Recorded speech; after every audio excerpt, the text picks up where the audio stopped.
تاریخی کتابوں میں یہ بات پائی جاتی ہے کہ اورنگزیب عالمگیر رحمۃ اللہ علیہ جب اس قلعے کو گولکنڈہ قلعے کو فتح کرنے کے لیے آئے تھے تو اس قلعے کا محاصرہ کیے کئی مہینوں تک۔ محاصرہ کہتے ہیں کہ قلعے کو گھیراؤ میں لینا۔ دیکھیں یہ پورا کا پورا آپ کے سامنے قلعہ ہے اور یہ قلعے کی دیواریں ہیں، تو دیواروں کے اس طرف سے پورا اس قلعے کو گھیر لیے تھے، لیکن یہ قلعہ بہت ہی ہائی سیکورٹی پر مشتمل ہے تو آسانی کے ساتھ اس کو فتح نہیں کیا جا سکتا تھا۔ دیکھیں بہت بڑا قلعہ ہے، اس کو فتح نہیں کیا جا سکتا تھا، لیکن پھر بھی مغلیہ سلطنت کے پاس یعنی اورنگزیب کے پاس بہت ساری طاقتیں تھیں۔ اس زمانے کے اعتبار سے بہت سارے بڑے بڑے ہتھیار تھے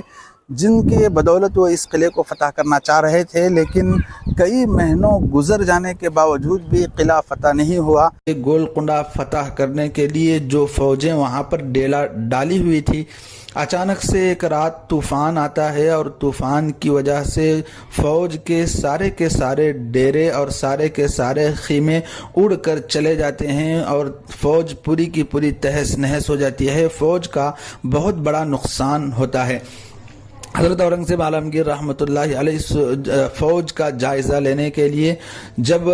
خیمے کی جگہوں میں آتے ہیں تو ایک چیز دیکھ کر بہت تعجب میں پڑتے ہیں، اور وہ چیز یہ تھی کہ پوری کی پوری خیمے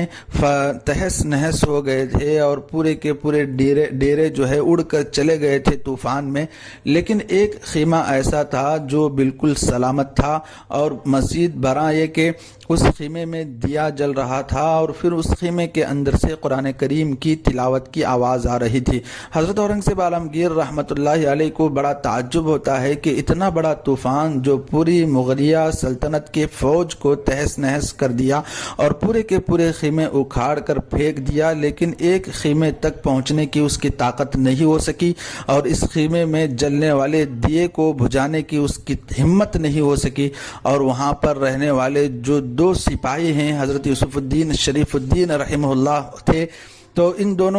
دونوں کو نہ تو طوفان کی خبر ہوئی اور نہ طوفان کو اس کی مجال ہوئی کہ وہ ان کی تلاوت میں خلل پیدا کر سکے۔ تو بہرحال حضرت اورنگزیب عالمگیر رحمۃ اللہ علیہ اس خیمے کے قریب میں جاتے ہیں اور دونوں بزرگ ہستیوں سے بات چیت کرتے ہیں اور گزارش کرتے ہیں کہ آپ جیسے بزرگ ہستیاں ہمارے